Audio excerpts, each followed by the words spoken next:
Welcome everybody. Welcome to the MMA EMEA webinar. There is no new normal. My name is Chris Babiodi. I'm the Managing Director of the MMA in the EMEA region. I'm delighted to be joined by three marketing leaders, Philippa Snare from the Trade Desk, Sarah Mansfield from Unilever, and Emma Stacey from TSB.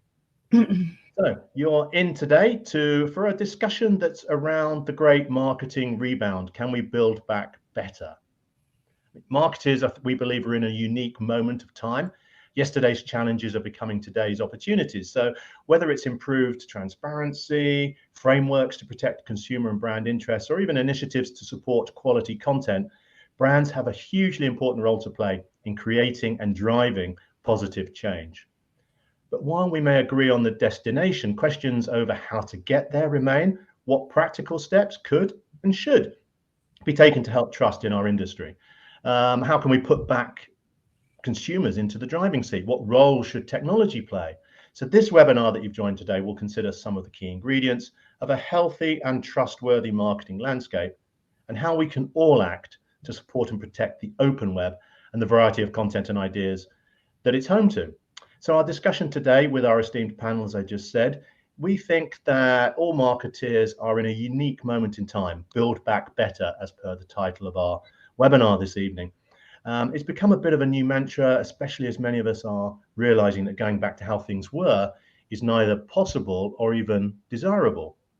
So marketers are in this prime position to really drive positive change, to be positive change agents, and to bring more purpose to people's lives. So without further ado, let's get into my first question here for our panel. And Sarah, if it's all right, I'll ask it of yourself and the perspective from Unilever. And this is like, the question is, how can marketing help address business growth goals, but at the same time address these deeper human needs that we've seen from consumers over the last few months?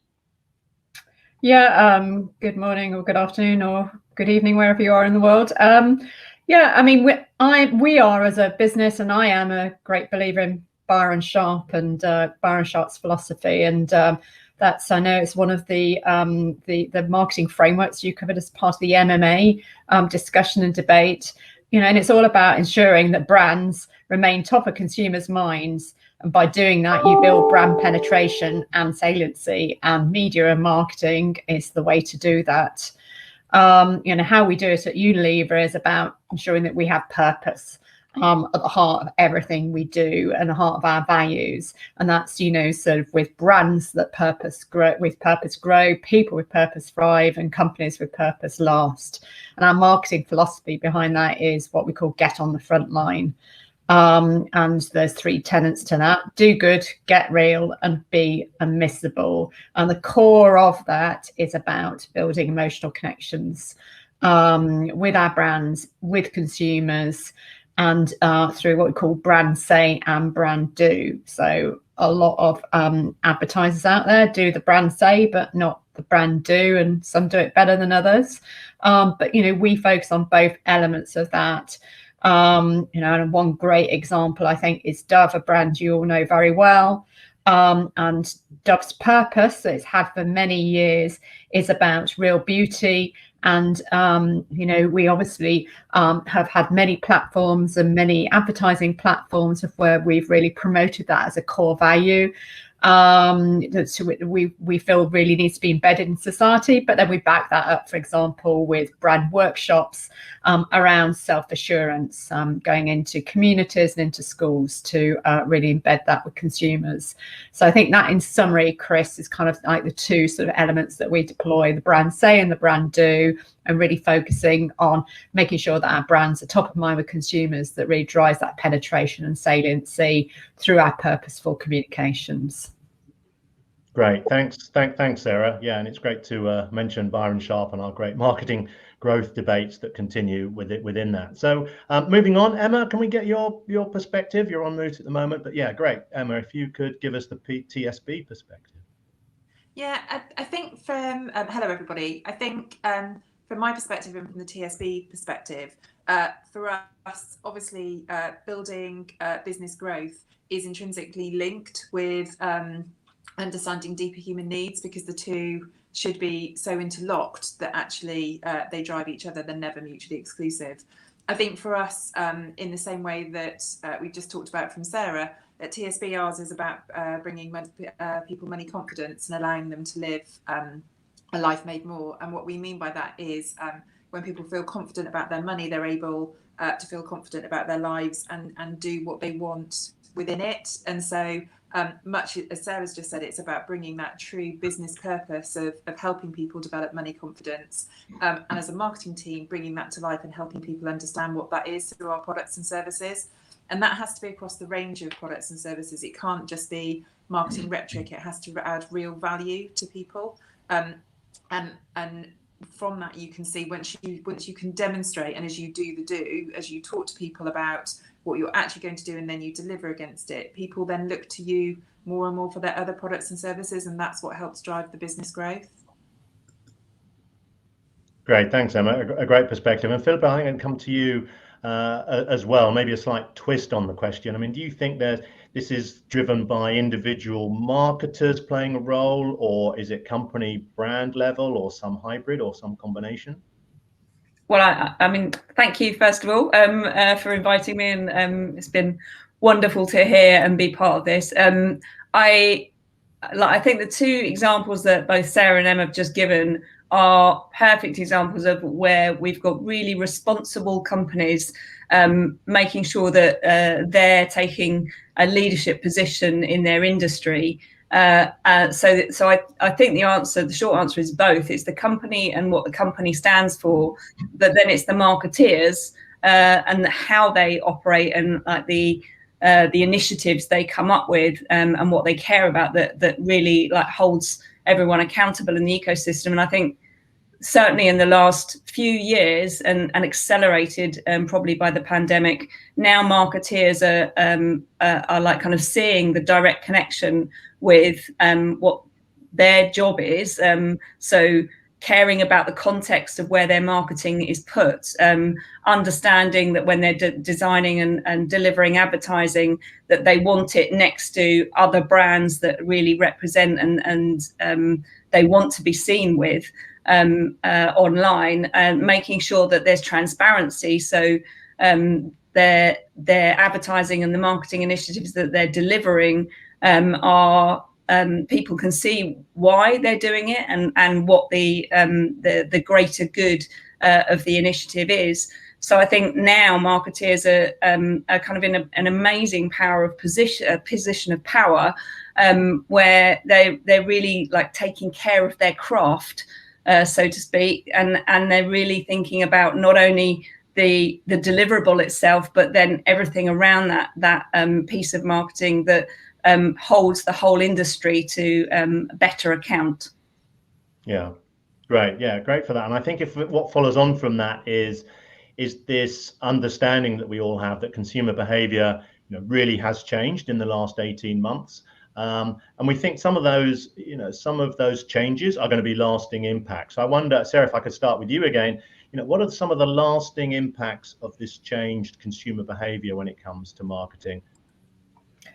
Yeah, so I mean, I think there are a number. I mean, I think I'm going to talk to climate change as the one that I think has just become far more front and centre in the last 18 months. I think, we've all sat in our back gardens and looked at how clear the sky's been, with the lack of pollution up there, the lack of noise pollution, and just, and wanting to really sort of, to see a better and more sustainable planet and healthy planet moving forward. And I think consumers have therefore become very much more conscious about the choices of which they are making, and continue to do so. And I mean, we've seen activists over the last few days in the UK out on the streets again, from a number of different organizations, really trying to push, sustainable future. And I think brands can be a really great force for good around that.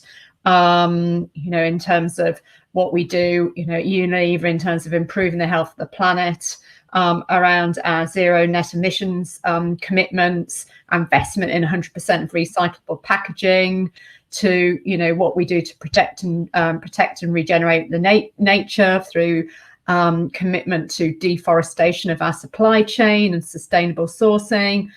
through to a more fair and inclusive society through diverse workshops, promoting diversity more generally in the in life, investment in diverse businesses, and that includes media as well. So I think that's the one trend that I would call out here, in terms of, I think it's definitely here to stay. Great. Yes, thanks for that. So Emma, if I could come to you then. So this lasting consumer behavior, has it forced you to pay attention particularly to an area or a new channel? I think we've definitely seen a shift in some consumer behaviours that mean that you have to relook at sort of your marketing plans and how you're going to deliver your work.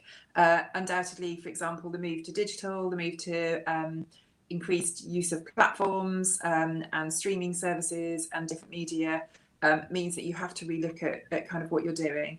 I think one of the pieces for me is I'm not 100% sure we've completely seen that sort of settling down to the behaviours that are going to last. I think we're still in a state where the new normal on some of these is the new normal is there will be no new normal, and that people will continue to move and change and shift in a way that we probably haven't seen for a while. So I think for us, it's about staying ahead of that curve, being ahead of the technology, or at least at the forefront of the technology, to see where we can go and look at new media channels and opportunities as they come through. I think the mass marketing part for us will really change forever.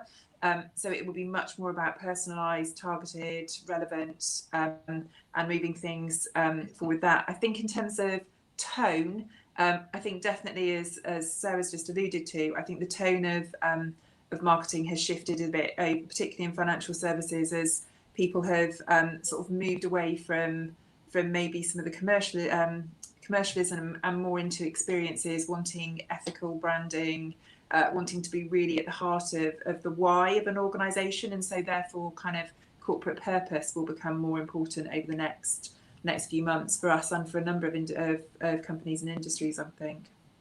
Yeah, if I could just expand on that a little bit with you, Emma, just ask you just one more in relation to that. So, you talked about particular areas and particular channels, but has there been the speed of transformation or the speed of change within your organization? Has that been in line with what it was before, or has it suddenly things got done quicker, has it accelerated somewhat more? Absolutely accelerated. I think we'd never have expected, when we looked at kind of the move to digital channels or the use of media into streaming services and some of the newer services that are available, we would have kind of the chart that we would have looked at would have had sort of steady relative growth, and actually over that period of time we saw absolutely exponential growth in those areas, and that's something that you won't see go back. I think for us it's been we've had to change really quickly, because all of our knowns about our customers changed overnight. So from a financial services, what they needed from us changed overnight. So customers who had been in relatively stable jobs and with stable incomes and never even needed an overdraft, all of a sudden were facing real financial difficulty, and therefore as an organisation you have to be able to respond to that. And so that's made us look at the channels in which we communicate to people. How easy is it for people to get hold of us through the channel of their choice, whether that's digital channels, social media channels, telephony, branch. It's all of those things that we've had to consider. And then from a marketing, responding to the rate of change, just simple things like historically we would have booked media plans and known that outdoor advertising would be successful because of high footfall, and all of a sudden you have no idea whether you were going into a lockdown or not. And so you have to be much more flight of foot with your media agencies. We've had to be much more dynamic in our planning. And so the speed of that creative response, the speed of the media response has been significantly reduced from our kind of traditional lead times, for good and for bad, because now trying to get people back into the mindset of allowing people to have time to think and plan and to do things properly is one of the challenges. But absolutely we've seen things speed up within the organisation because you have to. Yeah, great for that. And I think a number of our members in the MMA have similarly, I mean, pretty much every business has, or maybe they're not around or doing as well as others. And I know, Philippa, with your clients and business based at the trade desk, you're seeing the same thing. But I think maybe if I can expand on that a bit, and I'll come to you, Philippa, in terms of the we've been talking, or Emma and Sarah are talking about channels to market. Obviously, this is about reaching consumers wherever they may be, and we can't have a conversation really around consumers without talking about trust. I mean, it's an important part of our discussion. So, Philippa, if you was to say mandate just one change to improve trust and transparency in our industry, what would be top of your list there? Well, it sounds trite to say, but it's actually much harder to do. But it's about putting consumers at the heart of kind of everything we do. It doesn't matter where you are in the supply chain, where you are in the industry. And for us to do that, I think the most important balance that we've all just been talking about is the ability to be able to really target advertising, give people a very, very personalized experience, but at the same time, massively respect their privacy. And this balance between personalization and privacy is what we're all trying to figure out how to do, so that we can deliver those really exceptional, very personalized and memorable customer experiences. And a lot of that comes down to how we govern data, and how we grant control for people and companies to contact us. So I think, if I was going to change one thing, and if we could, it would be really kind of giving the tools to consumers so that they feel in control of how companies are using their data, and what they want to be contacted for and what they don't want to be contacted about, and making it simpler for them, so that trust equation between me as a consumer and what I'm willing to give to companies in return for free services, great content, brilliant journalism, exceptional service, all of that stuff, which effectively is the quid pro quo of the internet. It's I think most people now understand what they need to give and what they get in return. It's just the tools to actually deliver that. And that's kind of one of the things that the trade desk is passionate about, working with the industry and creating a solution for.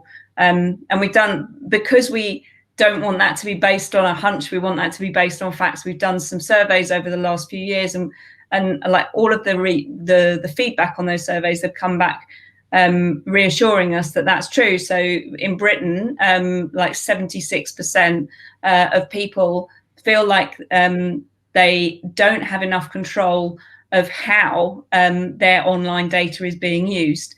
So they understand that they're giving it across and they understand why, but they just don't understand then how that's being used. About 80% of Brits say they would like to better understand what's being collected while they're browsing the internet, and have an interface so that they have the control center and they can choose what to see and how to specify the advertising that's being targeted at them. So I think that trust will only be built when we put consumers, the control, in the hands of consumers. Yeah, got it. And thanks for those numbers and those facts. I wonder, Sarah, if you've got some thoughts there. One change to improve trust. Have you got a particular area that you?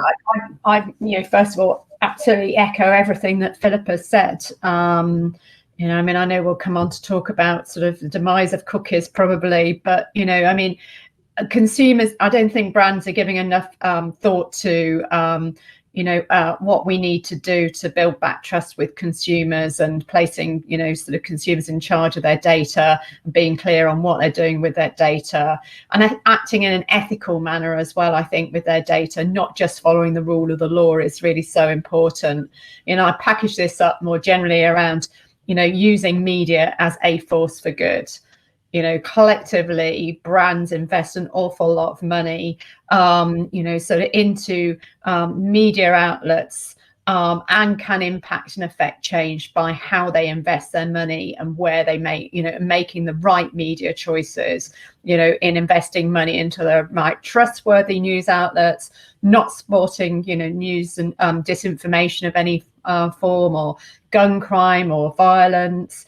And investing in media companies that bring diverse points of view to the fore as well, which provides us with a far richer internet, in terms of content for consumers to consume, and just means that, you know, we have a far, you know, better society as a consequence of that. And, you know, we shouldn't underestimate as brands, you know, what we can do in space in terms of, as I say, investing our right, you know, making the right media choices and investing our money wisely to really drive and bring about change. Yeah, I think you're so right in sort of the power of marketeers, the power of brands themselves, driven by marketeers. Absolutely. And Emma, maybe just to finish off this little piece on trust before we move to third-party cookies. Any one particular change that you would? I would echo what both the other panelists kind of talk about. I think for me, the value exchange of people giving you their data has never been higher, and they absolutely expect us to treat that with the respect that and value that they've given us their data, and that means that everything we do from that should enhance their experience, not cause additional friction or pain points for them in terms of sort of increased advertising that isn't relevant.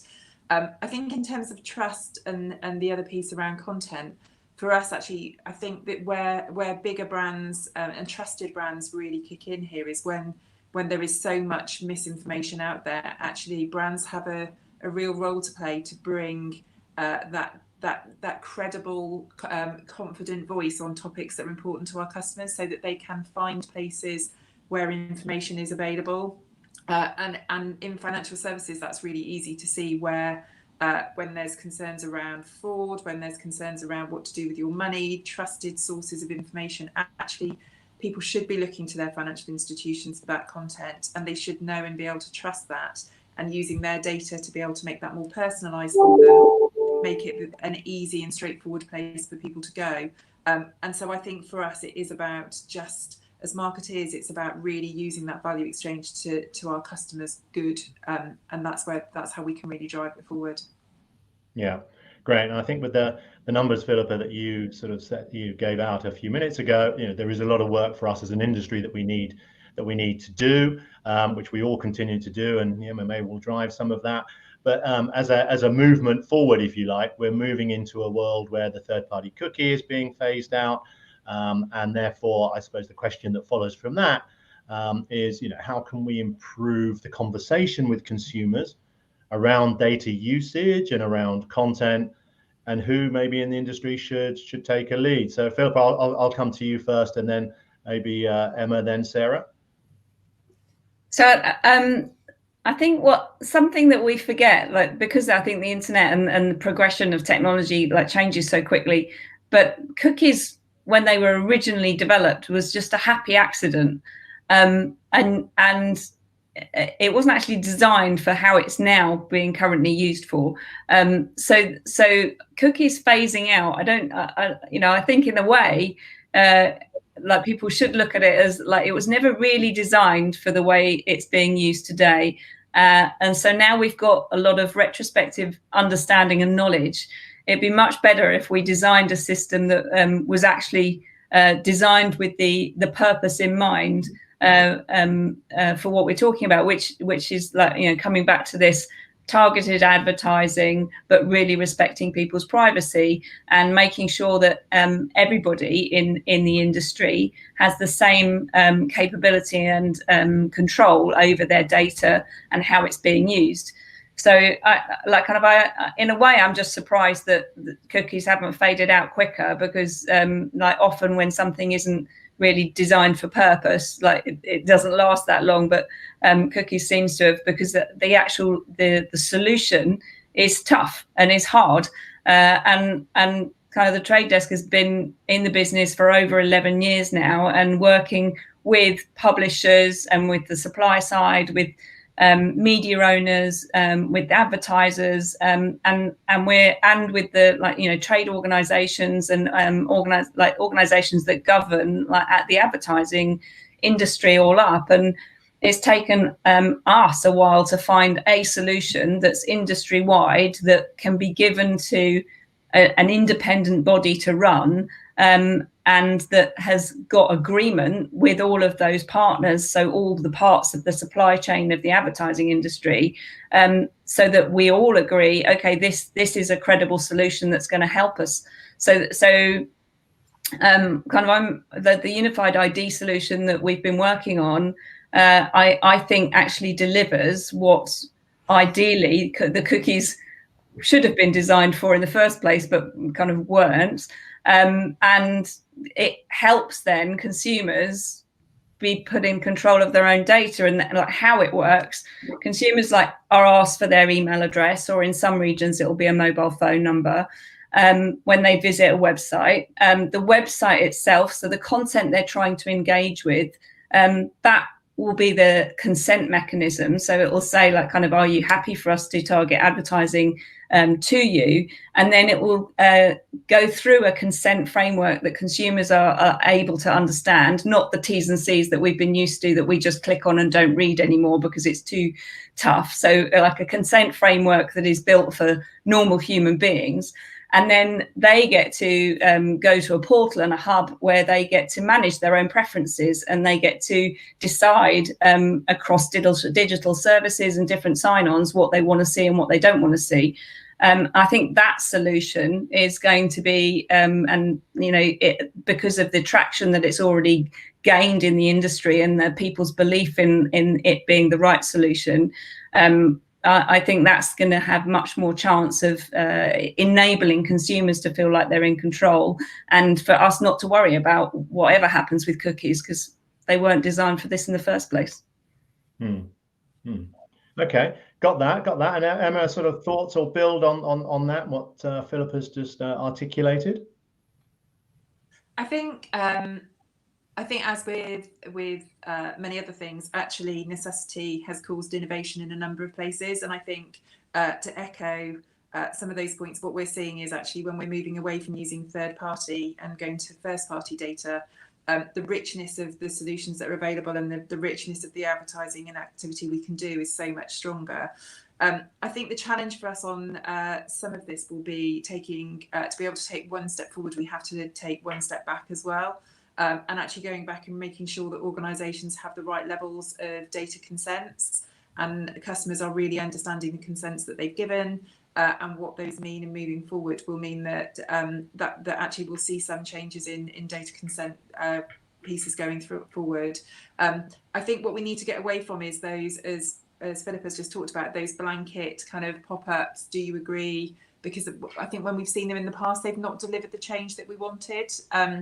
When they first came into onto the internet, everyone all of a sudden they just became blanket, and everyone now is back to just allowing, even though they're not aware of what they're doing. I think, but it's back to the trust and the value. I think once customers and people will only invest the time and energy in looking at those consents when marketers can prove that there is a benefit for doing it.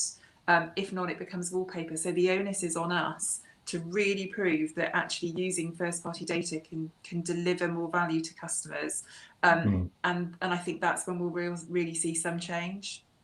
Right. Yeah, I got that. And I wonder, Sarah, if I come to you then as well, just a final word around this sort of third-party cookie and unified IDs.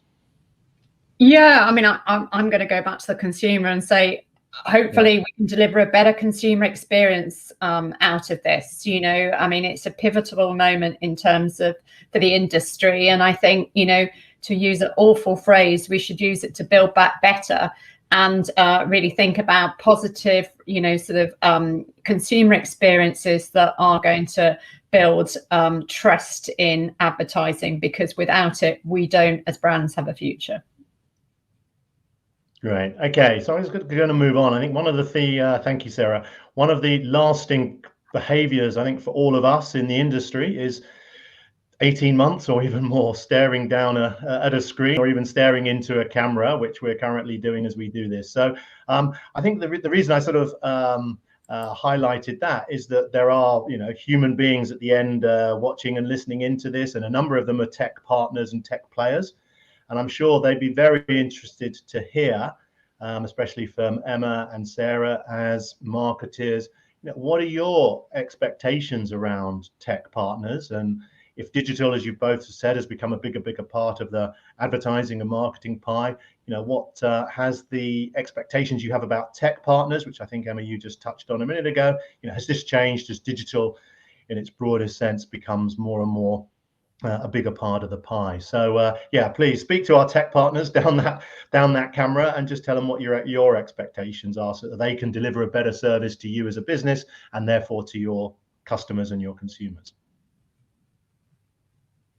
Who do you want to go first, Chris?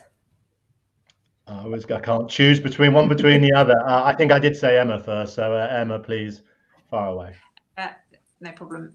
So I think for us, the ask of the tech partners is to Sarah's last point, is to keep the consumer at the heart of their thought process.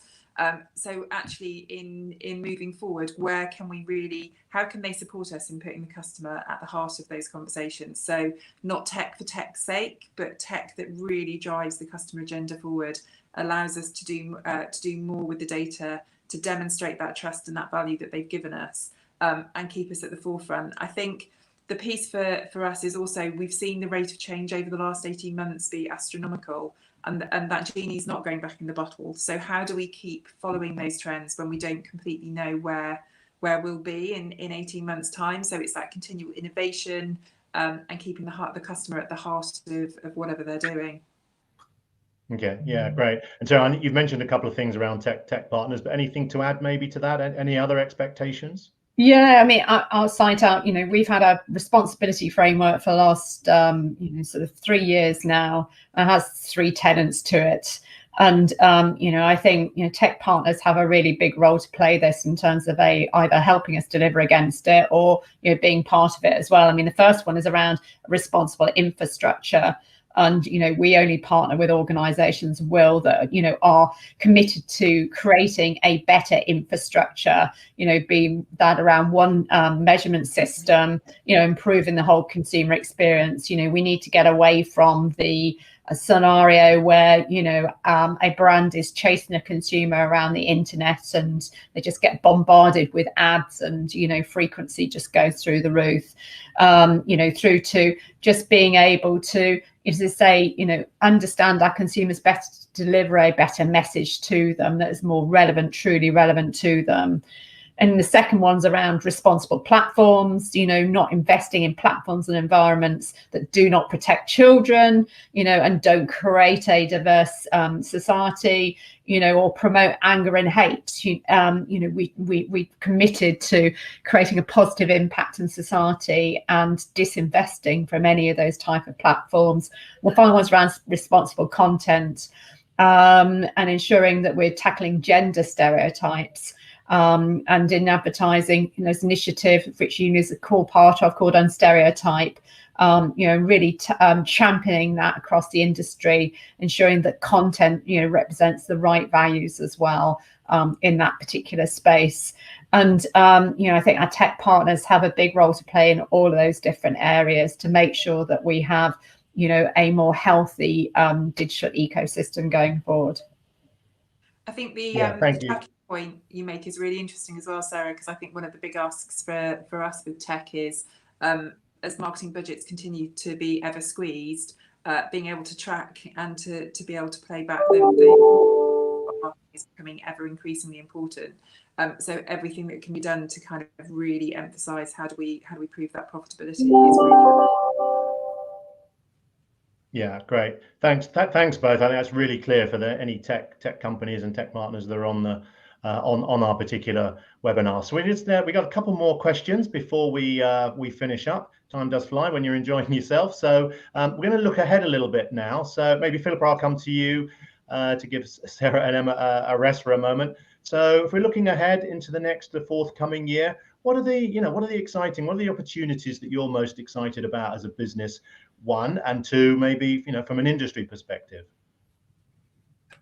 So I mean, like, I'm going to say this because not only was I listening intently to both of you about what you're expecting from tech partners, but I was also reflecting that the thing I'm most proud of and most excited about, and I guess why I made the move in the first place to the trade desk, was because it's a bunch of marketeers, like people who have done marketing in the past, and they really believe that being able to buy across multiple channels, being able to set business goals, and then really track back the marketing initiatives to those business goals, and being able to have that clarity of measurement, so that it's not homework being marked by ourselves, but homework that being marked by the client themselves or by the advertiser themselves. It has been a deep personal passion of mine ever since I started in marketing, and I've always been so frustrated that was always the dream of digital marketing, and yet it was really difficult to deliver. So the Trade Desk has just launched its new iteration of its platform called Solimar. And in that, it really is trying to address those things. So not only is it multiple channels, so whether you're trying to attract people on connected TV, on digital out of home, on standard display, on audio, you can do it in one platform. It's also leaning on AI technology. So there's an increasing pressure on marketeers to almost be data analysts at the same time, and to be able to do real-time analytics on billions of data points from so many different publishers, and seeing how your ads are performing is really hard. So using AI to be able to share that information, do that analysis, and then bring it back to the marketeers in a dashboard that they can then say, like, this ad's performing well on these sites, this ad's not performing so well on these sites, and track it back to those business goals, I think is just phenomenal. So to me, that's the most exciting thing, because it feels like 10 years ago we should have been doing this, but it's only now that we can actually deliver it. So hopefully we'll do it not only in a responsible and a caring way for ourselves, but for the whole industry, and for especially marketeers who work so hard to get really great advertising to the right people. Great, thanks. And Sarah, I'll come to you then. Opportunities Unilever are excited about in the forthcoming year. Yeah, I mean, I do genuinely believe that, as a collective industry, we are all coming together and consolidating around what we need to do to make a better digital ecosystem. And I hope that we in that space in the next year would be my number one, request to the genie in the bottle, I think. Yeah. Got it. And Emma, on top of that, what's TSB excited about? I think for me, TSB is excited about where we started this conversation, really, and the link between purpose and organisations. And actually, for us, having a purpose of bringing people money confidence to everyone every day is such a strong purpose, particularly with its relevance and at the moment, that actually all the tech enhancements that we've talked about recently and during this discussion, and allows us to do that in whole new channels and whole new ways. And as a marketeer, that's really exciting to have a purpose that you are really behind. At the start of real digital innovation is a really exciting time, both personally and as TSB. Okay. Got it. So we're finally at the last, or coming to the end of this webinar. We have one more. I have one more question for each of you. So I'm going to ask you. I'll do the same order just to give your vocal cords a bit of a rest. Philippa, then Sarah, then Emma. So the question here is, in one sentence, if possible, what words of wisdom or one key takeaway from what we've talked about today would you provide to all those people who are listening in and watching in, be it in their office or their home or on a train or a plane or even an automobile? So, Philippa, words of wisdom, one sentence. Sign up to TSB, buy lots of Dove and Unilever products, and then if you're a marketeer, use the Trade Desk. But seriously, you know what? I think what I'm learning myself is I have really missed the office environment. I consider myself a bit of a introvert, extrovert. I get energy from being alone as well as being with people. And just by coming back into the office a few days a week, I've realized that you just can't collaborate as well and come up with good, innovative ideas that build exceptional customer experiences, that deliver trust and kind of unique solutions for consumers unless you spend time with people. So I think my words of wisdom is like, get the balance right, but the time in the office is precious stuff that we've missed a lot, and I'm really looking forward to getting back in there. Yeah, I think I'd echo that. Sarah, word of wisdom, one key takeaway, one sentence. Yeah, as brands, establish what your equivalent is of a responsibility agenda, and make sure you're acting responsible as brands, because we can't do this alone, and it's the bad apples out there that, sort of sour what is 99% of the good apples. So, and really destroys consumers' distrust and consumer experience. So let's all get on the same bandwagon and we'll all be in a good place for it. Good, excellent. And final words of wisdom, Emma. Well, I'm not so sure they're words of wisdom, but I would say I think for me it's around, remember to stay really close to your consumer and to really keep customers at the heart of everything you're doing, because that will help drive that corporate responsibility, that purpose, and your digital solutions. If you just keep rooted as the customer, and the need for marketeers to play that important role within organisations has never been as strong. And so just remember who you're doing this for.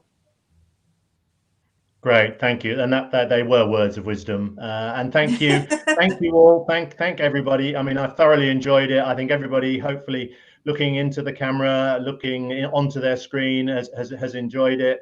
This has been an MMA EMEA webinar production under the umbrella branding of There Is No New Normal. We've heard a lot of wisdom, a lot of insights, a lot of takeaways today. And I'd like to thank our panel, Sarah from Unilever, Emma from TSB, and Philippa from the Trade Desk. And I thank you all for watching, wherever you are, wherever you may be. We ran a number of these from the MMA across EMEA, generally on a Tuesday, and we look forward to welcoming you to some more webinars later in the year. Thank you all very much. Goodbye, and stay safe.